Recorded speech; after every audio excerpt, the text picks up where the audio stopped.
40% commission ಆರೋಪ ಮಾಡಿ ಪ್ರಧಾನಿ ನರೇಂದ್ರ ಮೋದಿಗೆ ಪತ್ರ ಬರೆದಿದ್ದ ಬೆಳಗಾವಿಯ ಗುತ್ತಿಗೆದಾರ ಸಂತೋಷ್ ಇಂದು ಆತ್ಮಹತ್ಯೆ ಮಾಡಿಕೊಂಡಿದ್ದಾರೆ. ಪ್ರಕರಣಕ್ಕೆ ಸಂಬಂಧಿಸಿದಂತೆ ಈಶ್ವರಪ್ಪ ಸಚಿವ ಸ್ಥಾನಕ್ಕೆ ರಾಜೀನಾಮೆ ನೀಡಬೇಕು ಎಂದು ಕಾಂಗ್ರೆಸ್ ಪಕ್ಷ ಪಟ್ಟು ಹಿಡಿದಿದೆ. ಆದರೆ ಈ ಬಗ್ಗೆ ಪ್ರತಿಕ್ರಿಯೆ ನೀಡಿರುವ ಸಚಿವ ಈಶ್ವರಪ್ಪ, ಸಂತೋಷ್ ಯಾರು ಎಂದೇ ನನಗೆ ಗೊತ್ತಿಲ್ಲ, ನಾನು ರಾಜೀನಾಮೆ ನೀಡುವುದಿಲ್ಲ ಎಂದಿದ್ದಾರೆ.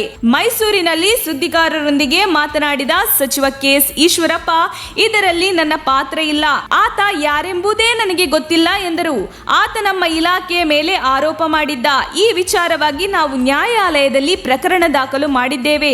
ಆತನ ಮೇಲೆ ಮತ್ತು ಒಂದು ಖಾಸಗಿ ಚಾನೆಲ್ ಮೇಲೆ ಪ್ರಕರಣ ದಾಖಲು ಮಾಡಲಾಗಿದೆ. ನ್ಯಾಯಾಲಯದಿಂದ ಆತನಿಗೆ ನೋಟಿಸ್ ಬಂದಿದೆ. ಹೀಗಾಗಿ ಆತ ಆತ್ಮಹತ್ಯೆ ಮಾಡಿಕೊಂಡಿರಬಹುದು ಎಂದು ಹೇಳಿದ್ದಾರೆ. ಆತ ನಮ್ಮ ಇಲಾಖೆಯಿಂದ ಯಾವುದೇ ಟೆಂಡರ್ ಪಡೆದುಕೊಂಡಿಲ್ಲ. ನಾನು ರಾಜೀನಾಮೆ ನೀಡಲ್ಲ ಎಂದು ಈಶ್ವರಪ್ಪ ಹೇಳಿದರು. ಗುತ್ತಿಗೆದಾರ ಸಂತೋಷ್ ಪಾಟೀಲ್ ಇಂದು ಉಡುಪಿಯ ಖಾಸಗಿ ಲಾಡ್ಜ್ನಲ್ಲಿ ಆತ್ಮಹತ್ಯೆಗೆ ಶರಣಾಗಿದ್ದಾರೆ. ತನ್ನ ಸಾವಿಗೆ ಸಚಿವ ಈಶ್ವರಪ್ಪ ಕಾರಣ ಎಂದು ಸಂತೋಷ್ ಡೆತ್ ನೋಟ್ನಲ್ಲಿ ಉಲ್ಲೇಖಿಸಿದ್ದಾರೆ. ಲೋಕಾರ್ಪಣೆಗೊಂಡು ಕೆಲವೇ ತಿಂಗಳುಗಳಲ್ಲಿ ಅತ್ಯಧಿಕ ಓದುಗರನ್ನು ತಲುಪುತ್ತಿರುವ ನಮ್ಮ ತುಮಕೂರು ಮಾಧ್ಯಮವು ಮೊದಲ ಬಾರಿಗೆ ಡಾಕ್ಟರ್ ಬಿ.ಆರ್. ಅಂಬೇಡ್ಕರ್ ಅವರ ಜನ್ಮದಿನದ ಪ್ರಯುಕ್ತ ಆಯೋಜಿಸಿದೆ ಭೀಮಗಾಯನ ಸ್ಪರ್ಧೆ.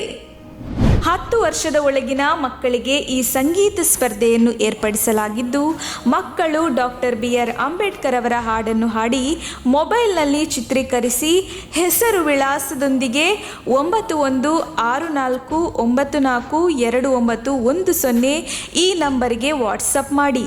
ಅತ್ಯುತ್ತಮವಾಗಿ ಹಾಡಿದ ಮಕ್ಕಳಿಗೆ ಪ್ರಥಮ ಬಹುಮಾನ 2,000 ರೂಪಾಯಿ, ದ್ವಿತೀಯ ಬಹುಮಾನ 1,000 ರೂಪಾಯಿ, ತೃತೀಯ ಬಹುಮಾನ 500 ರೂಪಾಯಿಯನ್ನು ನೀಡಲಾಗುವುದು.